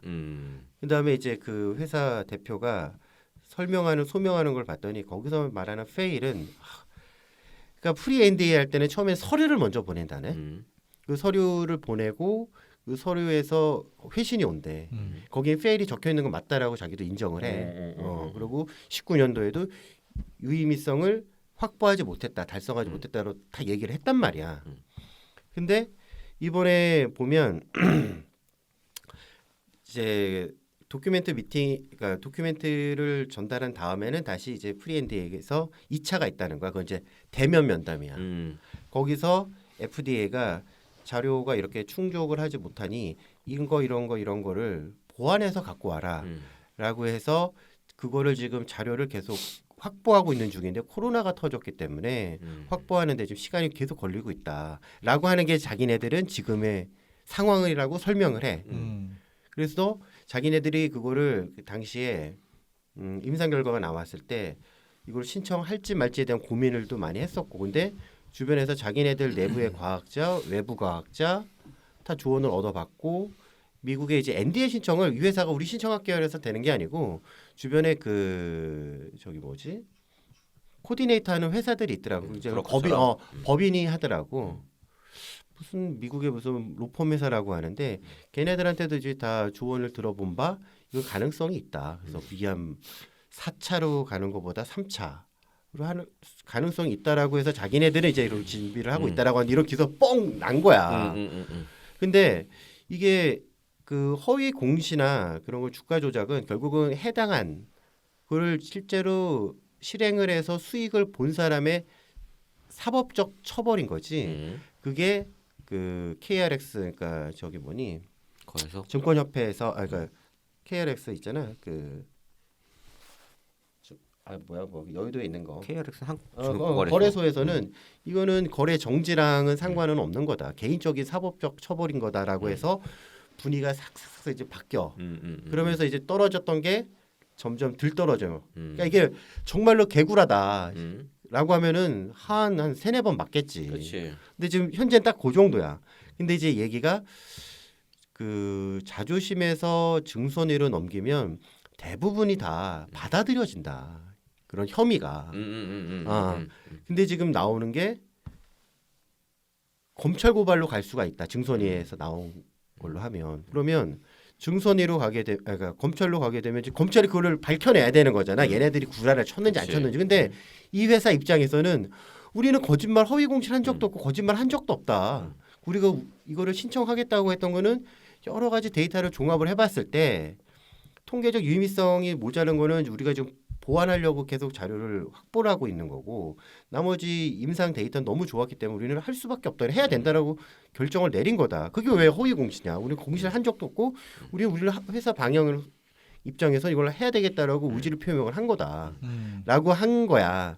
근데 이제 검찰이 그걸 어떻게 밝혀내냐고 라는 게 하나가 있고 증손이나 아니면은 자조심이 FDA에 이런 신청을 한다라고 했을 때 그런 의학적 약학적 어떤 지식을 갖고 이거를 걔네들이 할 수 있는 인물들이 있나? 이제 라는 것도 있고 과거에 서정진 씨 같은 경우는 셀트리온도 결국 검찰 가서 주가 부양 어쩌고저쩌고 해서 3억을 두드려 맞았는데 그게 뭐냐면 셀트리온도 하도 이제 공매들한테 시달림을 받으니까 분명히 그 악의적인 세력들, 공매 세력들이 우리 회사에 붙어먹고 있는 것 같다. 그 금융당국에서 조사를 바란다라는 발언을 갖고 증손위까지 가서 검찰 고발을 당해서 벌금 3억을 내. 그러니까 그게 주가 조작을 한 게 아니냐라고 해서 벌금 3억을 냈다라고 하더라고. 얼마나 억울해. 아 근데 그런 발언은 사실 대표로서 좀 위험한 발언이긴 하지. 그래서 약간 시범 케이스처럼 맞았네. 그러니까 이 금융당국은 신성 불가침의 영역인 거야. 뭘 조사를 해달라 뭐 문제 있지 않냐라고 하면 데리고 와서 두드러 패는 느낌이라는 얘기들이 있어. 여기 홈페이지를 들어가봤는데 영어로 돼 있어요. 몰라 나는 들어가 보질 않아서. 약간 느낌이 지금 사자요? 이게 느낌이? 홈페이지거든요. 느낌이 보면 약간 냄새가 나요. 근데 그리고 얘네가 2015년도부터 바이오라는 이름 썼더라고요. 이 사명을 바꿔가지고. 그러니까 원래는 무슨 에너지 사업. 구명보트 만들고 막 그런 회사를 그 회장이 2009년부터 이 회사를 해서 신약을 만들겠다라고 지금까지 끌고 온 거야. 불과 4, 5년 얘기가 아니야. 시간은 길게 계속 쭉 사업을 영위를 해온 거는 맞는데 문제는 걔네들의 그 신약 약물 자체가 자기네들이 새롭게 만들어낸 게 아니고 기존에 있었던 약물을 사와 특허권을. 그래. 그 요새 유행이래. 그 부강약품하고도 뭘 했더라고요. 얘네가. 근데 이제 그런 식으로 했던 것 같네. 중국에서는 이 약이 위암 약으로서 판매가 되고 있어. 6년 동안. 기본적으로 베이스가 있는 거야. 근데 그걸 갖고 이제 다시 위암이든 간암이든 해서 미국에 노크를 하는 거지. 거기에 대한 하는구나. 커스텀을 하는 거예요. 개량을 그러면? 좀 하는 거지. 그러니까 그 위암 같은 경우는 중국에서는 판매가 됐고 위암 같은 위암하고 간암은 홈페이지에 이렇게 올려놨더라고요. 간암은 간암은 중국에서 시판 허가가 났어. 뭐 여하튼 그래도 파이프라인이 꽤 있네. 그래서 이제 병용을 하고 한다라고는 해. 근데 여하튼 조선 비즈가 단독으로 딱 낸 거 자체가 정말 이게 허위 공시가 일단은 아니야. 기본적으로는 허위 공시 그런 공시를 한 적이 없어. 보도 자료에서는 있었던 모양이기는 해. 그다음에 페일이라고 하는 거는 회사 입장에서는 그게 유의미성을 달성하지 못했으니까 이거는 페일이다라고 한 게 너희는 이제 신청하지 마. 아예 오지 마. 안돼가 아니라 안돼가 그치. 헬릭 스미스는 안돼야. 신라젠 걔네는 안되거든. 근데 여기서 이제 페일은 부족한 부분들이 있으니 다시 대면 미팅에서 충족할 수 있도록 그걸 자료를 더 보강해서 갖고 와라 데이터를. 그래서 그 작업을 하고 있다라고 하는 거야. 그래서 우리가 알고 있는 페일이 실패니까 그냥 끝이가 아니라 그런 쪽 표현은 달성을 못했으니까 페일이라는 표현을 쓴 건데 추가적으로 걔네들 이런 자료를 보완 요청을 했기 때문에 우리 그 자료를 준비하는 와중에 이게 터졌다는 거지.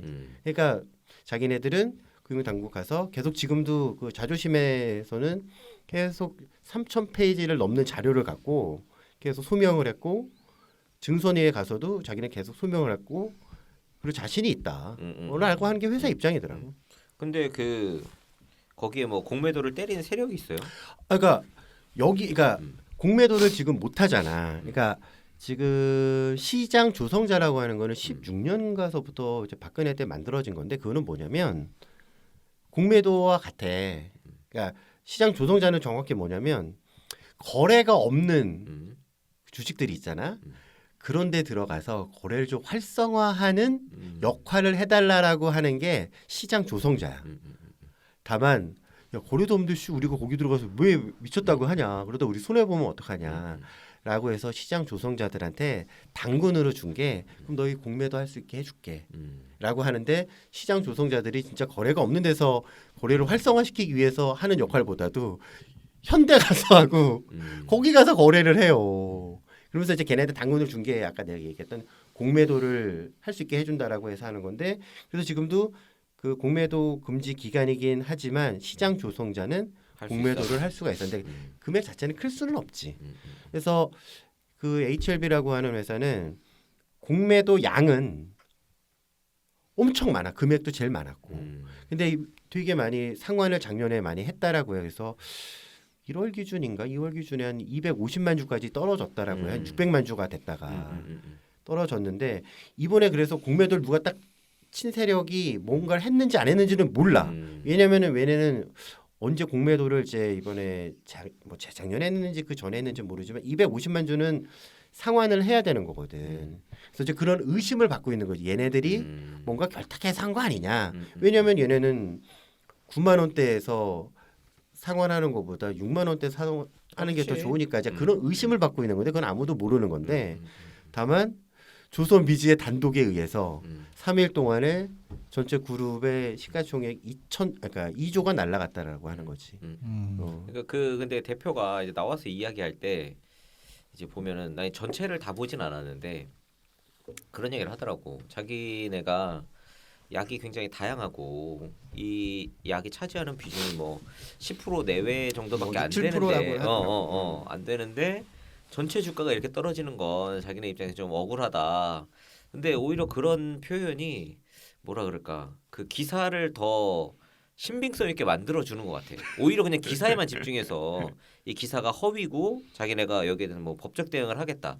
이런 식으로 오히려 강력하게 이야기를 했으면 그러니까 그 보도 자료인지 뭔지는 음. 법적 대응을 하겠다라고 하는 거는 있었던 것 같아. 근데 그런 거 하려면 회장이 딱 나와서 이 사람 말하는 거 들어보니까 달변이 아니야. 말 잘 못하더라고. 그러니까 차라리 간단하게 그냥 1분 내외로 간단하게 딱 써서 읽고 간략하게 했으면 오히려 나는 만약에 이제 그런 사실들이 바탕이 된다라고 하면 덜 떨어지고 회복이 빨랐을 것 같은데 단호하게 그러니까 허위 사실 유포한 거에서 우리가 피해 그러니까. 받은 만큼 니네 배상 청구하겠다라든지 형사고발하겠다든지 좀 강력하게 해야 그러니까. 되는데 세상 저기 맘씨 좋은 아저씨처럼 그러니까. 얘기를 해. 아니 너무 하시는 거 억울해요. 아니에요? 뭐 이런 거 이렇게 아까 얘기하니까 거기 가는 HLB 생명과학이었고 HLB 홈페이지를 가봤는데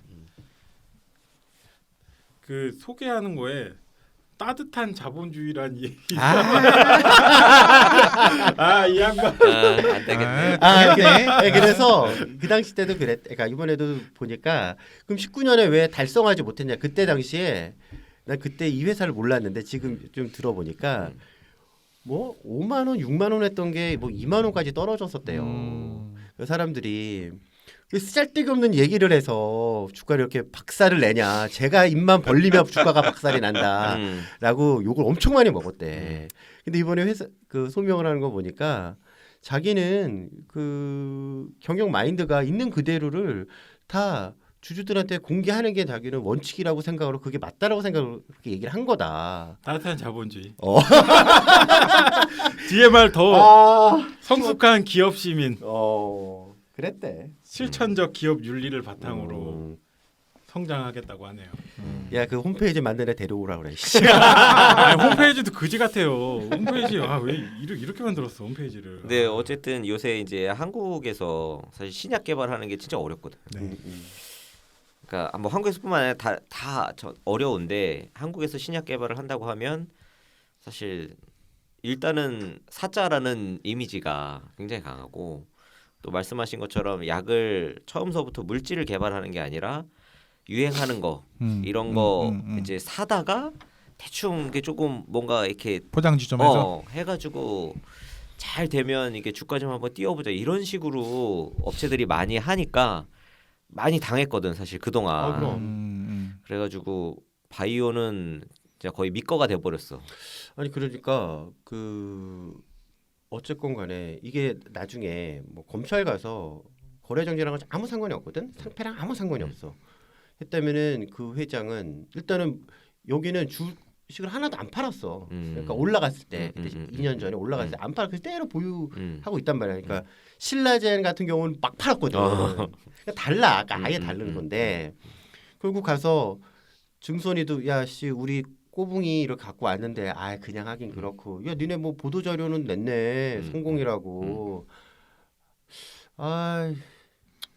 저기 검찰 고발해서 또 글로 공을 넘길 수도 그치, 있어. 그치, 아니면 증선위에서 이례적으로 혐의 없음 나올 수도 있고 검찰로 보냈는데 검찰에서 이것이 우리 보고 어떡하라고 나도 사서 그때 먹었는데 뭐 그럴 수도 있는 거잖아. 조사관이나 검사가 속으로 혐의 없음 나올 수도 있는 거고 아니, 벌금으로 나올 수도 있는 거고 증선위에서도 아니면 거기서 벌금이 뭐 나올지 모르겠는데 자 문제는 뭐냐면 그렇게 해서 다시 상황 전환이 된다라고 했을 때 바짝 쫄아서 30% 40%가 빠졌는데 3일 동안 던진 개미들은 누가 구제해 주냐고. 아무도 구제 못하지. 구제를 못해요. 그러면 그게 이제 언제 나올지 모르지만 그렇게 되면 이제 그 피해자들이나 아니면 HLB 회사에서 피해자는 피해자대로 HLB도 조선 비즈가 됐건 거기에 대해서 강력하게 뭔가를 소송을 해서 뭔가를 이렇게 조사를 그러니까 소송을 그러니까 고발을 해야 되는 고소를 그치, 해야 되는 그치. 거지. 왜냐하면 골 때린 게 그 금감원하고 지금 금융위는 그거 유출되면 안 되는 건데 그런 내용 자체가. 근데 그건 우리한테 아직 온 것도 아니라서 우린 몰라요 했대. 금감원은 이거 유출되면 그 법적으로 걸리는 건데 그게 어떻게 유출됐지? 우린 모르는데 너 알아? 아니 나도 몰라. 너 알아? 나 몰라. 우리는 유출한 사실이 없는데 이렇게 된 거야. 그래서 그러면은 조선비즈 2명의 기자는 이거를 어떻게 알고? 그러니까. 진실의 문 앞으로. 페일이라고 하는 단어까지 들어가 있다라는 거를 기사로 써냈다라는 거는 그거를 내용을 안다는 다 거지. 봤다는 얘기. 프리엔드 1차에서 도큐멘터리에서 그 회신이 온 거를 소명한 자료에 그게 있었겠지. 그것도 원래 회사에서는 공개할 의무가 없는데 걔네들이 얘기하니까 소명하기 위해서 한 거니까 나온 데는 금감원이 그 자존심이 가장 유력하거든. 유출하면 안 되거든. 유출이 이제 돼서 그게 기사가 된 거잖아. 박살이 나는 거지. 그러면은 야 금감원 네 2조 어떻게 할 거야? 막말로. 기자가 신내림 받았나 보네. 그래서 이렇게 박살이 나는 걸 보고 참 요즘 북한이 제약회사들 해킹한다는데 걔들이랑 결탁한 거 아니야? 그 결국 조선이 조선한 걸로.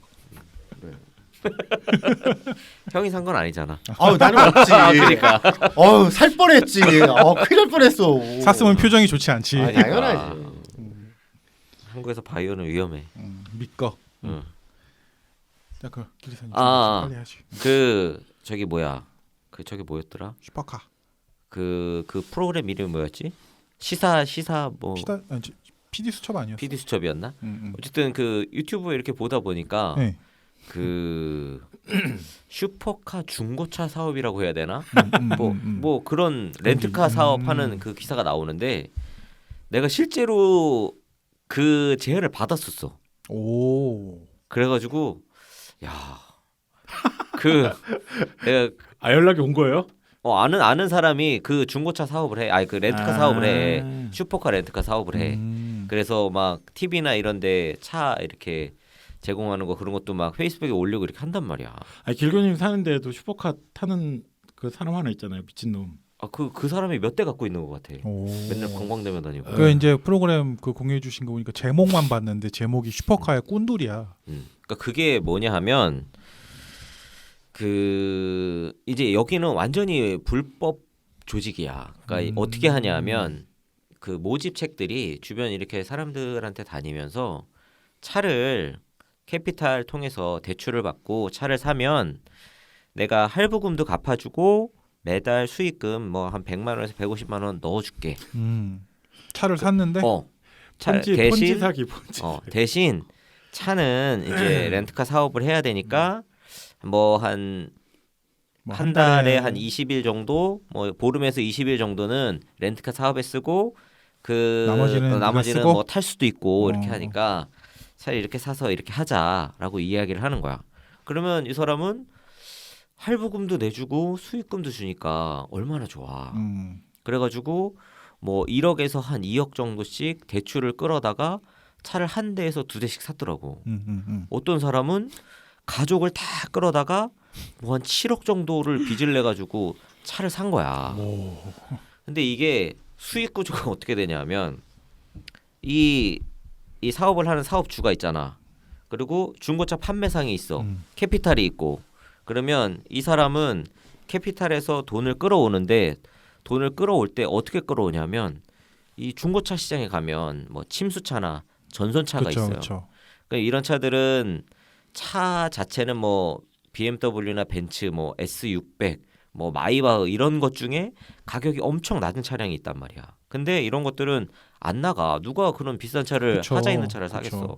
그러면은 얘가 가가지고 그 판매상한테 가서 어떻게 얘기를 하냐면 이거 안 팔리니까 가격을 만약에 지금 가격 6천만 원으로 되어 있다.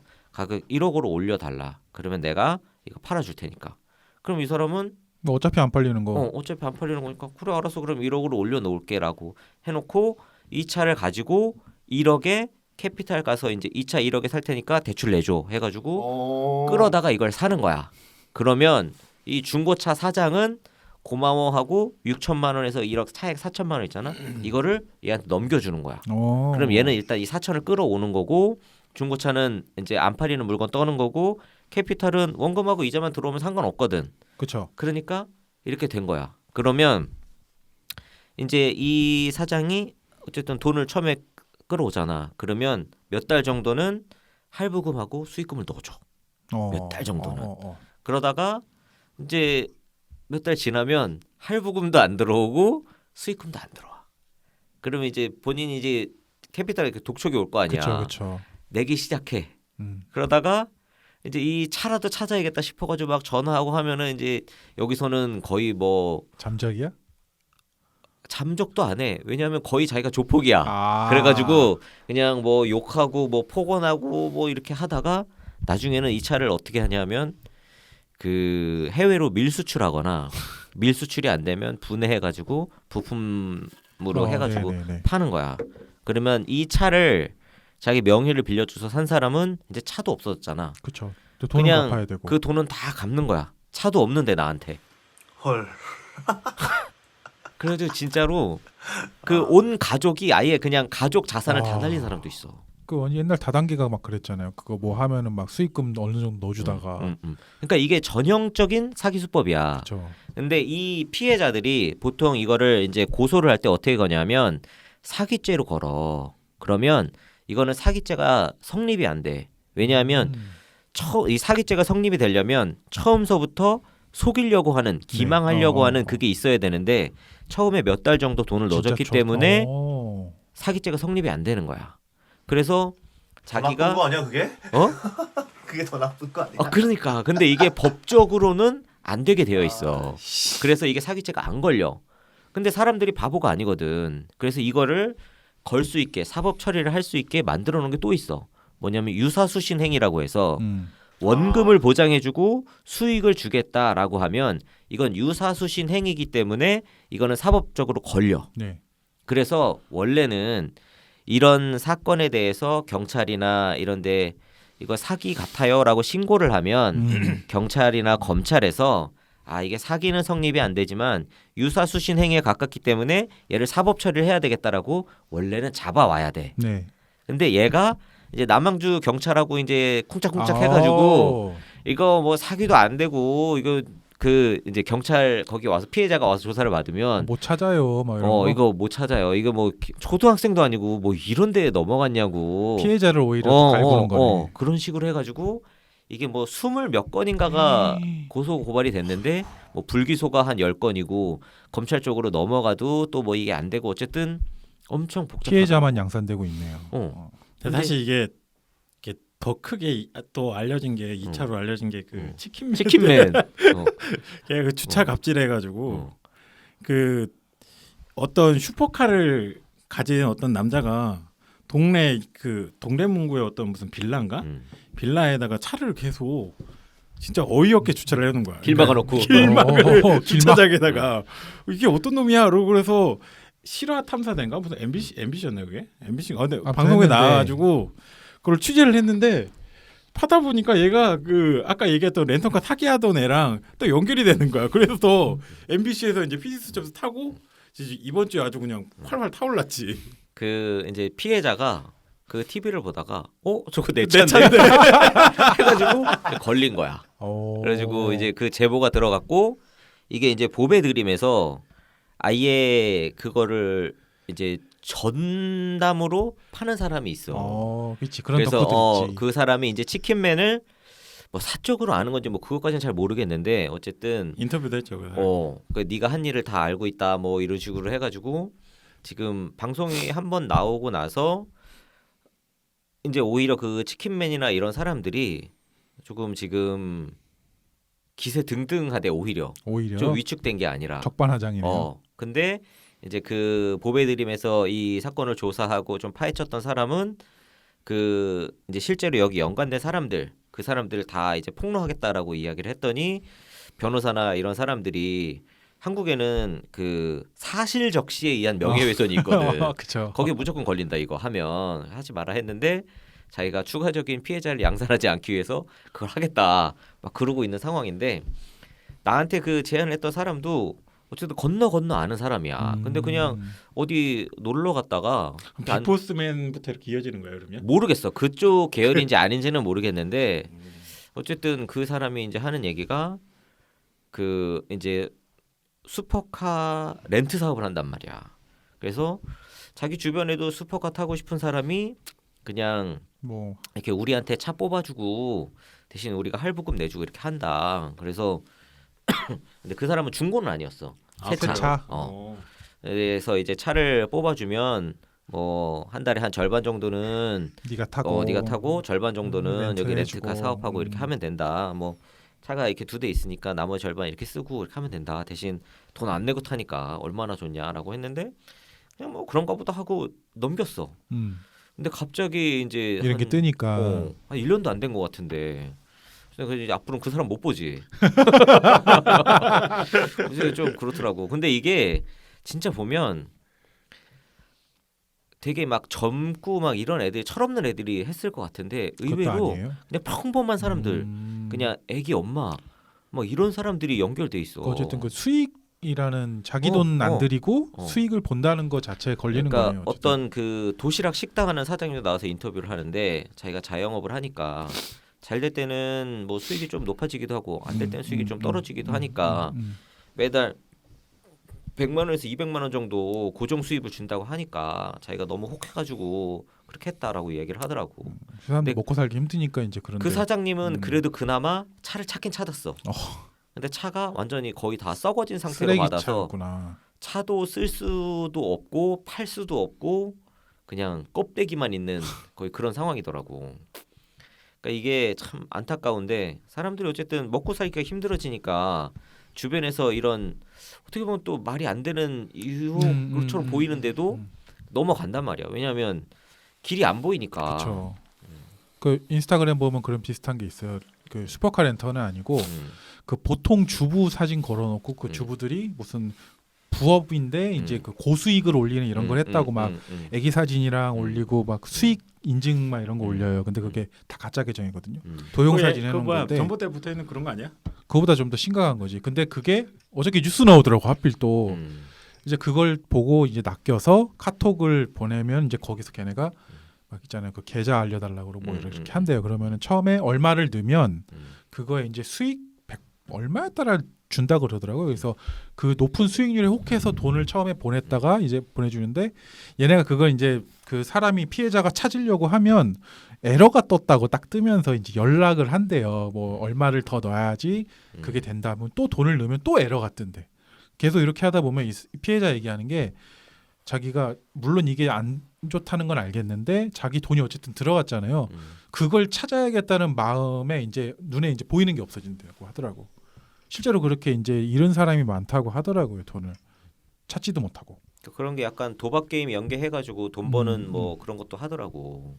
그러니까 보면 저도 이제 페이스북 같은데 광고 보면 제 24시간 동안 영창을 갔다 와서 페북 영창을. 근데 이런 얘네들 보면 광고가 뭐가 있냐면 약간 좀 깡패 같은 애들 나와서 말씀하신 슈퍼카 실내 내부 사진인데 돈을 5만 원짜리를 막 다발로 들고 있는 걸 사진을 찍으면서 이 정도 수익을 올릴 수 있다 광고를 해요. 그런 거 아닌가 싶기도 하거든. 그런 게 지금 되게 많더라고요. 사진도 도용하고 또 이제 사람들 먹고 살기 힘드니까 그런 거에 이제 혹해서 약간 좀 정신 나가서. 근데 왜 계정이 정지가 돼요? 그 이제 제가 본 건 뭐였냐면 페이스북인데 출장 안마 광고가 있어. 왜냐면 페이북 광고 보면 스폰서 뜨잖아요. 그거는 페북에 광고를 의뢰한 거잖아. 그 어처구니가 없어서 캡처를 한 다음에 비꼬는 글을 올린 다음에 이미지를 같이 올렸더니 그 이미지가 출장 안마라 이거야. 그렇지. 그래서 얘가 출장 안마가 홍보하는 애가 그런지 24시간 당한 거야. 걔는 AI잖아. 그러니까. 내가 어처구니가 없어서 아니 그러니까 쥐들이 광고 승인을 해놓고 내가 이걸 비꼬았다고 왜 나한테 지랄인가? 걔들은 걔들한테 돈을 냈고 넌 안 냈잖아. 그치. 이 새끼가 돈도 안 내고 이씨. 돈 내고 광고를 할까 그러지. 돈 내도 해줄까 말까인데. 말 나온 김에 한번 해봐. 그런 거 찾는 AI, 그런 거 찾는 AI로 페이스북에서 일하는 애들이 얼마나 많은데. 아 근데 진짜 페이스북 코리아는 일 안 해요? 그런 애들도 그냥 다 받아 광고를. 광고 올려도 뭐 하루나 이틀 정도 그게- 다시 내려가. 그게 광고가 옛날에는 올리면은 사람이 승인을 하고 그랬는데 이제는 광고가 너무 많아지니까 그걸 못해. 기계가 해. 그래서 그런 게 네가 보는 타이밍까지는 그냥 나오다가 나중에 잡혀. 그래. 그런 식으로 시간이 지나면 다 그러니까 그렇게 되면은 걔들도 수익을 얻어. 그게 날아갈 때까지는. 그또 광고가 아무튼 신고될 어처구니가 없었어. 잠깐만 나 이제 그 얘기 조금만. 네. 요거는 그 해서 HLB 하는 거는 조회수 나올 거야. HLB로 사람들 막 검색하니까. 그러니까. 그래서 잘 편집해서 올려봐봐. 아 근데 아까 중간에 한번 안 찍혀가지고 뭐 어제 음성은 다 음성으로 있으니까 해? 화면 네. 어떻게 써가지고 하면 되지. 근데 HLB는 핫한 키워드잖아. 그래서 그러니까 9월에 다시 나머지 지표를 봤더니 너무 잘 나와서 이제 신청할 수 있겠다라는 이제 자신감이 생겼다 뭐 어제 그랬는데 공교롭게 그때 뭐가 나왔냐면 그 무슨 종양학회 뭐 그런 게 있나 봐. 미국에서도 있고 매년 발표하는 게 유럽에서도 있고 그때 이제 유럽에서 있었던 게 이제 에스모라고 하는 게 있다대. 그때 발표 나왔는데 이 회사의 그 리보세라닙이라고 하는 표적 항암제가 최우수 논문상을 받은 거야. 그러면서 이제 지표도 좋게 나오고 외국 거기서 최고 논문상을 받았다. 이거 FDA 신청해서 신약 허가 받는 거 아니냐라고 해서 그 2만 원짜리 주가가 팍 떴는데 얼마까지 올라가냐면 20만 원까지 올라가는 거예요. 오. 근데 19년 뭐 9월, 10월 그 한 달 정도 사이에 10배. 그러면서 이제 탑으로 올라간 거지. 아 역시 신약 개발, 항암제 국내 최초 글로벌 뭐 어쩌고저쩌고 이렇게 나온 거야. 그런데 이제 그 뒤로 그럼 사람들이 그럼 FDA 신청을 언제 하지 계속 기다리고 있었는데 이쯤 할 겁니다. 근데 시간이 경과돼. 그러면서 주가가 쭉 빠져. 또 언제 할 거야? 꽃이 피면 알게 될 겁니다. 뭐 그런 얘기 또 했다는 거야. 그 꽃이 언제 피나 했는데 올 그 봄이란 얘기인가 해서 그 역시 착한 자본주의. NDA 신청 기간이 당초 계획했던 것보다 근 1년 그 정도가 미뤄진 거란 말이지. 그러니까 이제 주가가 다시 쭉 빠지고 올랐다 빠지고 막 그랬어. 그러니까 별로 반응을 안 하고 했다가 요번에 이제 요 사단이 난 거야. 근데 보통 보면 유튜브에서 이제 그 각 종목마다 이제 해설하는 친구들이 있잖아. 그러면은 뭐라 그러냐면 두 부류가 있어. 아, 이거 내일 올라갈지 떨어질지 제가 신도 아니고 알 수는 없습니다. 주식은. 또 하나는 아유, 내가 무당이냐? 그거 다 맞추게. 딱 그런 사람도 있단 말이야. 근데 어떤 거는 무당이 나와서 종목 얘기를 하는 것도 있어. 그러면 진짜 무속이니? 화면에 그럼 화면에 두 개가 딱 두 명이 나와. 그 회사의 대표 얼굴 하나 나오고 그 무속인이 딱 나와 무당이. 관상으로 주가를 나도 그걸 보지는 않았는데 관상으로 얘기할 것 같아. 관상이면 역술인 아니야? 야, 그러면 관상은 과학이라잖아. 무당이 하는 거는 무조건 쫓아가면 되는 거네. 아 그럼 무당이 한국 최고 주식 그 전문가하면 되겠네. 그래. 워렌 버핏 따윈 쌈 싸먹지. 그러니까 내가 과거에 샀던 것들은 무당이 안 나오더라고. 앞으로 무속인 나오는 것만 참고하세요. 그러니까 그럴 수도 있겠어. 이거 들으시는 분들 진짜 참고하시면 안 돼요. 그 약하니까 난 그것도 생각나는데 인보사 기사 떴더라. 그 무죄 떴어요. 근데 그러니까 그 의도적으로 한 건 아니다. 의도적인 건 아니었다. 그게 무죄가 나온 거고 식약처에서 허가 취소 난 거는 적법하다. 대신 이제 식약처를 까더라고. 좀 더 잘 준비하고 더 꼼꼼하게 점검할 수 있었는데 안 했다. 이제 뭐냐 일종의 좀 약간의 좀 직무유기, 방기. 근데 그때 막 그 처음에 사건 관련해서 얘기 나오고 할 때는 거의 의도적인 것 같은 느낌이었는데 또 의도적인 게 아닌가 보네. 이렇게 바뀌어 버렸어요. 그러니까 큰 뭐 그런 뭐 영향을 끼칠 그 정도는 아니었다라는 식으로 얘기를 하더라고. 그때 막 그 실험 결과 이런 거에 대해서 좀 이렇게 조작하고 그런 게 있었는데 그런 게 어떻게 다 부직한데? 그것도 되더라고. 근데 또 이제 그 취소 절차는 적법했다. 그건 아니고. 그 이제 또 이제 1심이니까 앞으로 또 계속 될 것 같아요. 그쪽 관련해서는. 진짜 말씀하신 대로 한국에서 바이오는 니꺼. 야야, 내가 얘기했잖아. 그 최고의 영업사원은 바로 셀트리온의 서정준 회장이라니까. 이번 주인가? 치료제요? 아니 레키로나죠? 그거 말고 이렇게 지금 우리가 백신 공급을 못 받고 있으니까 우리가 백신을 셀트리온에서 직접 이제 아예 개발을 해버리겠다. 멀리 내다보고 멋있지 않아? 근데 그래도 지금 그 치료제 나온다고 해서 기대감으로 셀트리온이 올라갔다가 다시 빠져서 많이 올라갔었거든. 근데 이번에 백신까지 개발하겠다라고 했는데 주가는 반응을 안 해. 안 하지. 이거 말이 안 된다는 거 누가 봐도 알잖아. 이거 말이 되든 안 되든 그러니까 시장에선 반응을 안 하는 거 사람들은.